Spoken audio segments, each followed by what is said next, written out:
Welcome to Creative Minds Smart Money, the podcast where creativity and business smarts collide. I'm your host, Samantha Eck, bookkeeper, business coach, and your go-to guide for building the creative business of your dreams. Whether it's mastering your money, streamlining your systems, or growing your business, I'm here to share insights that empower you to thrive. Plus, I'll be bringing in industry experts to dive into all aspects of entrepreneurship, so you can turn your passion into profit without losing your creative spark. Let's get started. You're listening to the Creative Minds Smart Money podcast. And today I have a special guest with me from Luna Marketing Services. A Salvadorian with an international marketing degree and 10 plus years of experience in the workforce, mom, gamer, and amateur singer, Celina is one of the founders of Luna Marketing Services, a small digital agency that focuses on helping small businesses build a healthy online presence. How are you, Celina? I've been fine. Thanks for having me. How are you doing today? I'm also doing great. It's a beautiful Thursday in Texas, so I love it. I absolutely love it. Can you describe how you started Luna Marketing and what led you into social media marketing? Well, I started working on social media 10 years ago, probably a little bit more. Whenever the only platform around was Facebook, everybody was talking about Facebook. Facebook pages were really recent. It was a chaos, on the marketing world because nobody knew what to do. Nobody knew what this was. We were coming up with best practices. It was super fun. I have been working on marketing since then. I decided to start Luna about a year and a half ago after the agency that I was working at got acquired. You know how acquisitions go. Half of the time they will go great, you will stay there, everything will be nice. And the other half is, okay, we acquire you now, please leave. So we started the project with my best friend from high school. We have Okay. remained in contact, and it has been a fun experience, I will say, to run my own thing. Yeah, no, that sounds amazing. So I know you said Facebook started this whole thing, but what really inspired you to start creating content specifically? And how has that kind of evolved over time? And specifically, if we talk about content creation, I have always liked to see myself as a very public person. I love sharing what's going on. I love sharing what's around me. Whenever the whole social media thing started back in the 2000s, I was like one of those persons that will post freaking everything, like, oh, like I saw an ant yesterday and it was out of place, whatever. Yeah. So I have always been like very cheerful, very sharing, very caring. And I always thought this probably can have other uses. It's not just me sharing my personal life. What else can I make out of this? And that's how I started getting more and more involved with social media and with how businesses use it.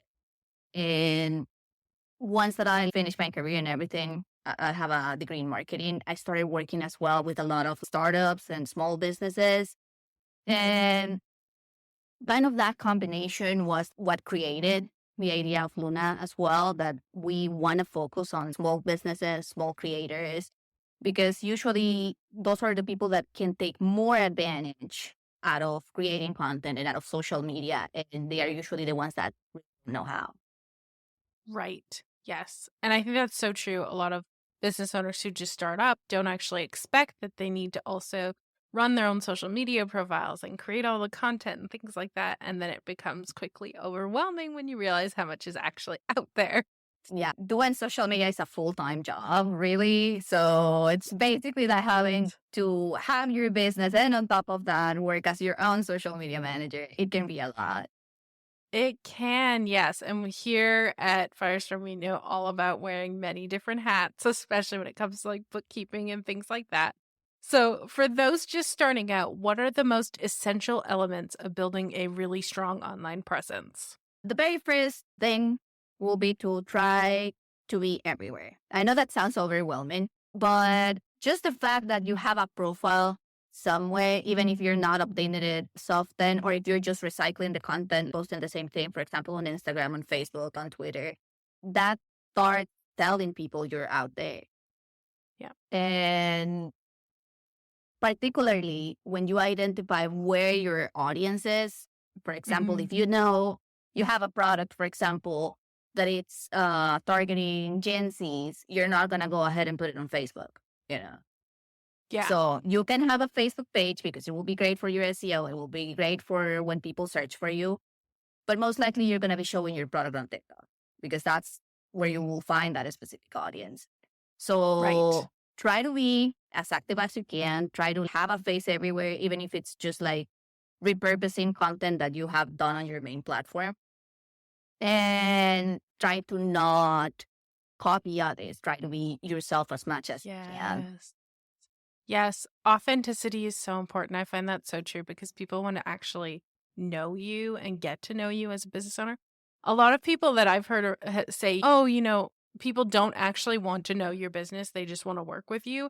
And I'm like, I find that so untrue because especially as a social media marketer or even the bookkeeper, if they don't know you personally or they don't know something about you, they feel like they're not going to want to hand off anything to you because they don't know you. You're a stranger to them. Exactly. And being like fully honest, usually your best clients are people that you have relationships with of any kind. Yes. Either like a friend of a friend that you were introduced to and that he knows you, even if it's just through your friend or somebody that you interacted a lot with on social media. The fact that they get to know you more than just like the little brand, it's very important for them to build that trust that you're going to need to be able to Yeah. work with them. Yes. And then you'll be able to find more of those aligned clients as well, which is amazing. So, how do you really balance creating content for different platforms while maintaining a consistent brand voice across all of those platforms? For starters, I try to keep the message consistent. For example, whenever we start planning a content calendar, we select the specific topics that we're going to be talking about. One, currently, for example, I have this client that is posting on LinkedIn and Instagram, which is two very different platforms. If you think about it, like you don't find the same type of people on LinkedIn that you will find on Instagram. But Yes. we try to keep the topics consistent. If we're posting, let's say about, for example, a couple of days back, there was like a new rule about you cannot buy followers by the trade commission. So if we're not let's say we're going to talk about that topic, we're going to do a post for that on LinkedIn with certain specific branding that we use for LinkedIn for this business. And then we will Yes. repurpose that same topic and use a different graphic, more always keeping same color, same branding, same everything from the brand, but repurposing it or trying to convert it more to an Instagram post that might change a little bit the tone, you know? It will not be Right. as serious as whenever you write on LinkedIn, but it will keep the same topic, the same colors, and the same energy that the brand is trying to display on both platforms. Yeah. And I think that's so important because each platform is going to have their own different nuances for how you talk. I've noticed on Threads, for example, I'm more open and more casual because that's how Threads really is. People are more casual. Whereas on Instagram, it's a little bit more professional. And then when you go to LinkedIn, it's super professional. It's like people only speak in really professional talk there. Exactly. You can see that change a lot or that difference a lot whenever you look at specific trends, for example. Right now, everyone is talking about the also mindful, very demure, thing. I'm Yes. surprised that that kind of stick to threads as well. But threads is like that. You can adapt a lot of trends to threads and they will work. But Yes. so far, I haven't seen a post on LinkedIn talking about being demure because it's not, Yes. even though it's great, everybody's talking about it, it's fun. LinkedIn is more of a serious platform, so it's not the thing for over there. And there are trends on LinkedIn that you will never see out of LinkedIn because they are too serious for other platforms. Yeah. Yeah. Absolutely. So, can you share some effective strategies for growing an audience with super limited resources? Yes. One of the very first thing we usually recommend to somebody that doesn't have a big budget, you know, is to take some time to engage. Really, posting is great. Of course, you're going to get certain traction out of your post, but just posting and pretending that the post will do the magic, it's wrong. Some people will see it, who might like it, but if you don't at the bare minimum respond, for example, to their comments, or try and see who these people is, try to interact with other similar content or from the content for that your target audience is sharing, it's very hard for them to notice you. The way that social media is right now, we're basically competing not only with regular people posts, you're competing with paid posts. You're Yeah. competing with other people in your same category and on your same business with people that it's outside of your business. So doing little things here and there to engage with your audience will make them notice you and can help gaining more followers, getting more engagement to your brand, and little by little building that traction that you're looking for. Yeah, absolutely. So, speaking of building and engaging, how can you really foster those authentic relationships with your audience? What do you suggest they do in order to foster that? First, try to participate in active conversations. One of the mistakes that I see the most with people when they tell me, no, yeah, I engage with my audience is that they tend to leave one word comments. For example, you post, let's say you put the post for this podcast up and you start seeing comments of people saying, great, and the little hand. Yeah. Awesome. And the little two hands. It's cool to get those comments, but they're not really getting or apporting anything to the conversation other like that the kudos. Yes. So whenever you see a post that you can provide value or add value with your comment, those are the posts that you should start interacting with. Because once that Right. you start adding value to those, people will start conversations with you as well. They will start asking you more questions. They will start interacting with your answers and you will start calling their attention little by little. Yes. And I think that's so important too is that engagement just for the sake of engagement isn't good. So if you're engaging just to be like, oh, look, I'm engaging with other people, I'm going on people's posts and I'm saying great or awesome, that's not really engaging. It's not building that relationship. That person that you're commenting on isn't necessarily going to see you as someone they really want to connect with. And as a matter of fact, it can actually affect your reach. Instagram, for example, does have a very specific filters in which if they think that your comment is just engagement bait, Yeah. they will delete it. They will delete it. You will just receive a message saying, we'll remove your comment because it was against our terms of service. They won't tell you Yes. why. They never tell you why, which is annoying, but they will remove it basically. And they will tell you, no, this is engagement bait. So it can Yes. even affect your profile and you can see less engagement out of leaving that type of comments.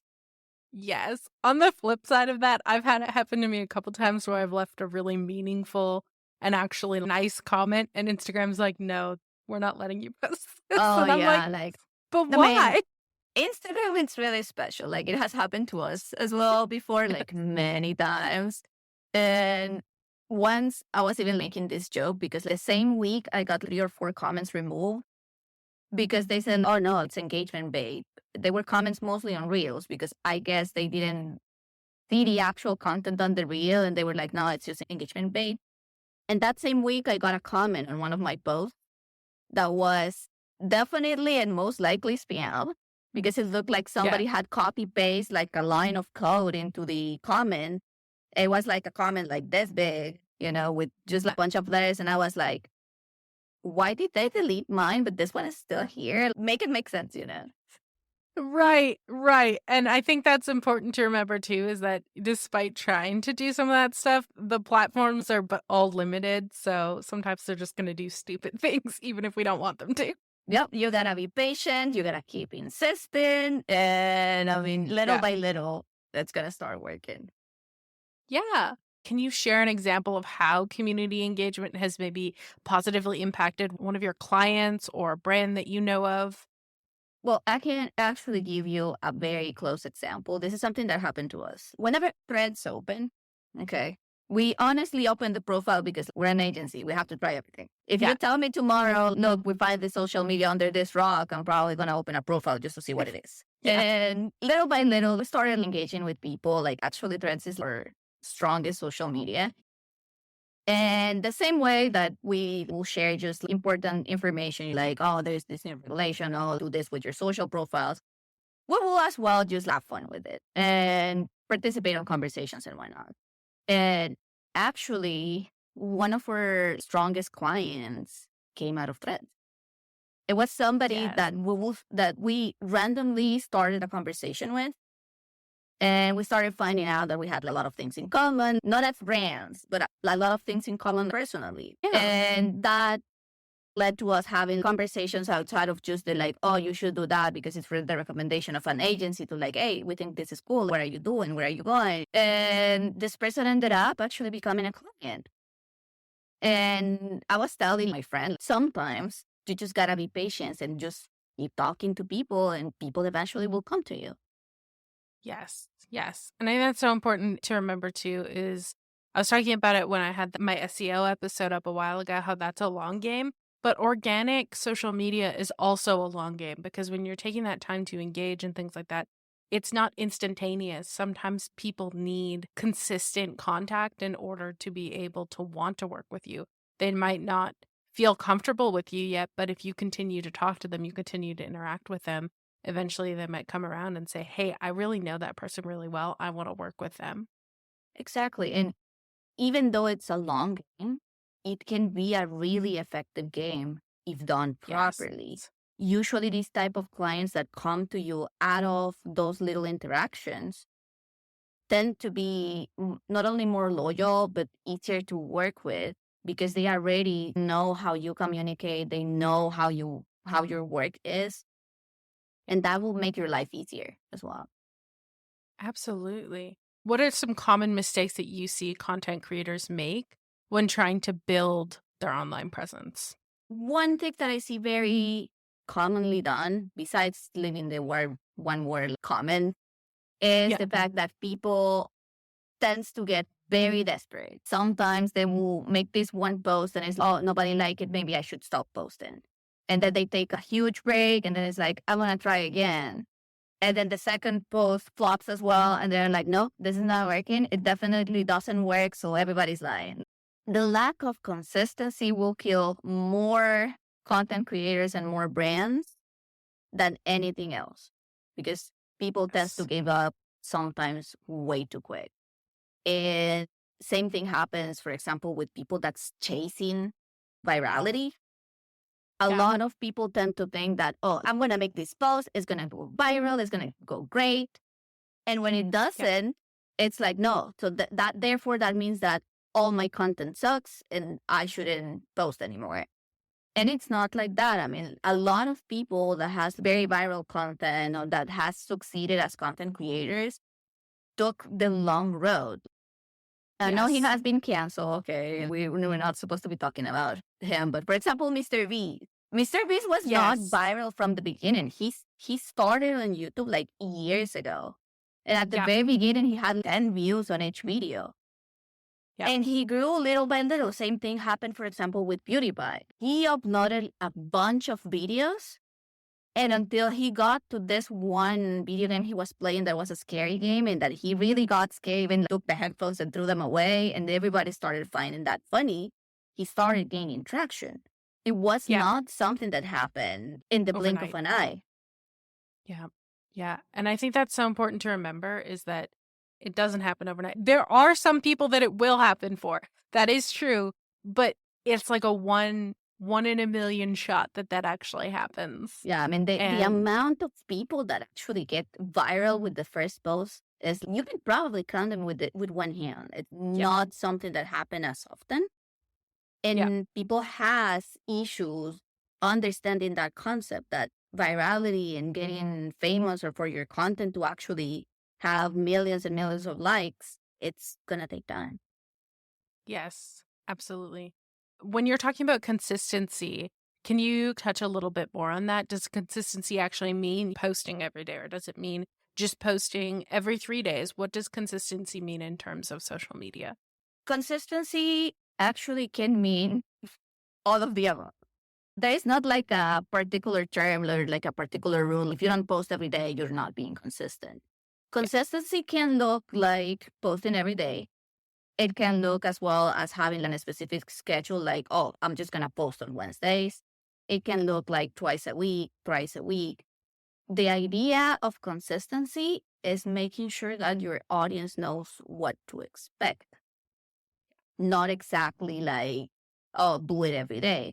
So, for example, looking at our schedule, when we started our blog, we were posting twice a week, Right. which was a lot of work. Eventually, we decided to change the schedule and do it instead every Wednesday. And we stood some time doing every Wednesday, every Wednesday, every Wednesday. So people knew that always the post of Wednesday was going to be a little graphic about the blog post and what we were doing. And we stood that for about a year. And not so long ago, we changed it again. And now we're doing every other week, but still on Wednesdays. So the whole idea here is that people will eventually associate Wednesday with reading the blog. Yep. And it's not necessary for us to be every day reminding people, hey, Wednesday there's going to be a blog post. Hey, Wednesdays there's going to be a blog post. Because they already know, at least the people that follows us, they already know this Wednesday there is something I should go and read. Same thing happens, for example, if you have an email list. If you email them every day at certain times, they might actually get tired of you because they will see you as spam. Yeah. But at the same time, if you, for example, do it once a week, once a month, they know already what to expect from you. So it's more about building the expectation for your audience and for them knowing that you will stay consistent on that they can always expect that from you. Yes. Yes. So when we think of consistency as well, how do you stay motivated and avoid burnout when consistently creating content? One thing that people tends to believe is that you should be on the humor to create content always. That's not always true. There are going to be days in which you will have 50 ideas and you're not going to know what to do with all of that. You're not going to have enough hands to create all of that content. And there are going to be days that you're going to be sitting on your couch with a little ice cream thing, eating and thinking like, I'm supposed to be posting something and I have no idea what to do. So my advice there, it's take advantage of those moments when you have the most creativity. You don't need to post all the content at the same time. You can literally create the 50 ideas that you have that day. Just sit down, take some time, make as much as you can whenever you have those moments of like creativity, those like bright moments. Yeah. And make a content bank. That way, whenever you get to the point in which you have no idea what to do or no idea what to post, you can just refer to the content that you have already pre-created and just grab something from there. And that will help you stay consistent on the days that you are not able or don't want to or don't feel like creating content. Yes, absolutely. And I totally believe in that because sometimes there are times where you just are feeling so inspired and you don't even have to actually create the content. Even just writing down those ideas and getting them out of your head when you are so inspired could definitely help you for another day so that you're prepared instead of being like, I have no idea what I'm like everything falling out of your brain.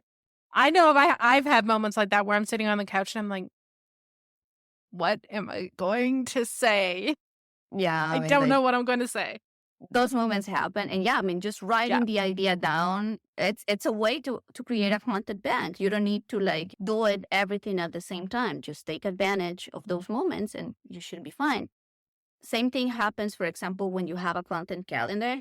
If you're, for example, using a scheduling tool, which is very common for most businesses, right? You scheduled your content, but you have to understand that that schedule can change. So something that happens very often to us is that we tend to schedule our content about a week or two in advance. But then out of nowhere, there's this news about Instagram doing an update. So what we usually do is that we grab that information, we create the post, and whatever post we had for that date, we move to the end of the schedule. And that way we have space for anything that it's like last minute, and we still keep that content that it's already created. Content is not something fixed. You can move your calendar to put new content whenever it makes sense and help you keep your consistency.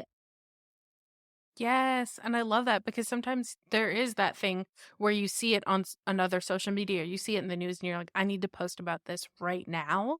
You can take that time to post about it right now and then just shift what you've already created to another day. So, looking ahead, what trends or changes do you foresee in content creation and online presence building? One thing that's gonna be very strong, very quick, and very soon, it's going to be AI content. We're already seeing a lot of AI content being generated in a lot of places. A lot of people is using AI generate images, which is not bad. We're gonna see more of that. I know there is a lot of complaints online, particularly saying that, oh, AI content is so low quality, oh, AI content is whatever, or even people thinking like, oh no, if you just AI your content, that means that you're lazy. But honestly, even if people doesn't like it, AI is here to stay. So Yes. you're gonna have to, one, get used to it if you can. Second, try to start learning how to identify that AI content because that will be helpful.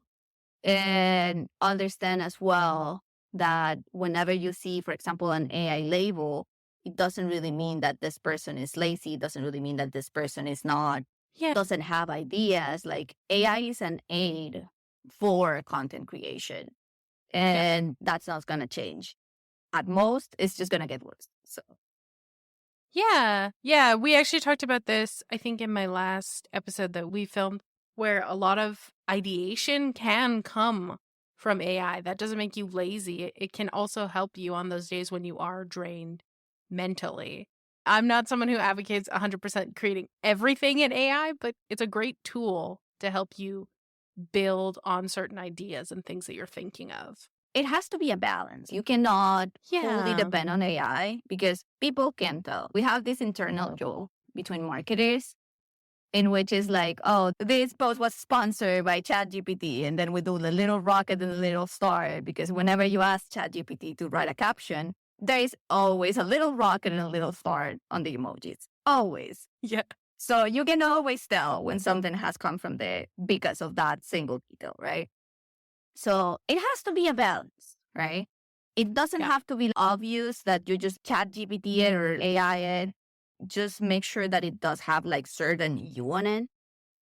And Yeah. you don't know when a trend will come out of that. Recently, we had a trend that came out of an AI generated post. It was a TikTok trend, the whole like, ooh, fancy pants, Rich McGee over here song. It was a Yeah. Twitter Yeah. post that somebody copy paste, put on AI and asked to make a song of. And it was literally an AI generated thing out of a Twitter post. And it was so viral out of something that was created with the help of AI. And we're going to Yeah. start seeing more and more of that in the future. Yeah, I totally see that. I totally see that. So, what is one thing that my listeners can do today to take action when it comes to social media and content creation? The first thing that I will say is don't forget to engage. That's the one thing. Well, there are three things that I will always say. You will see these constantly on threads. One is have you engaged with your audience? Second, have you talked about your offer? And third, the follower count is a vanity metric. Those are my three favorite things to say over and over. Take advantage of the time that you have. I would say free time, but not exactly. And this is another internal joke that we have. Usually, a lot of those comments you will see around, it's a bathroom break because people will take their phone and just use that time. And Yes. as fun as that sounds, go for it. Take those little Yeah. moments. Whenever you're on the line at Starbucks, waiting for your coffee, you can use that little time to engage with somebody. Whenever you're in the bathroom, even if that sounds funny, but let's be honest, Yes. everybody does it. It's not a new Yep. thing. So don't come at me for that. But use every little time that you have to engage with people. And don't forget to have fun. That's the other thing. Yes. Don't forget to have fun. Creating content can be really fun and it can be really stressful. And even though it's necessary and a good thing, no amount of followers or engagement or content is worth your mental health. So if you're not having fun, take a pause, take a breath, and then come back. Yes, I so agree with that because I myself have found there's certain content where I'm like, I just don't like creating this kind of content. For example, with the podcast, I'm really enjoying talking to people, getting to know people. I'm really enjoying on YouTube being able to teach and educate and things like that. But I think if you're not enjoying the content that you are creating, then yeah, take that break, give yourself grace, find a different outlet, find a different way to say something. Maybe a blog isn't a way that you want to create content. So find a different way to create that content. Find something that makes you happy and have fun with it. Exactly. That's the best thing you can do.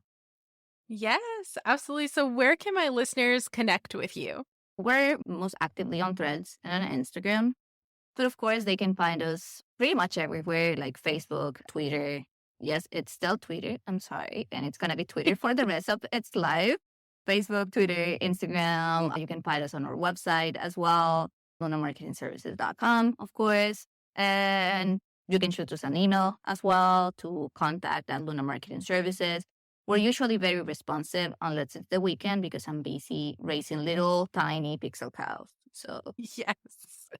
Absolutely. That's my weekends too. I'm out there either playing a cozy game or playing games with my husband. So I yep. totally get it. I want to say thank you so much, Celina, for coming on the podcast today. I really appreciate it. Well, thanks to you for the invitation, and I'm looking forward to see what value we can provide. Absolutely. Thank you so much.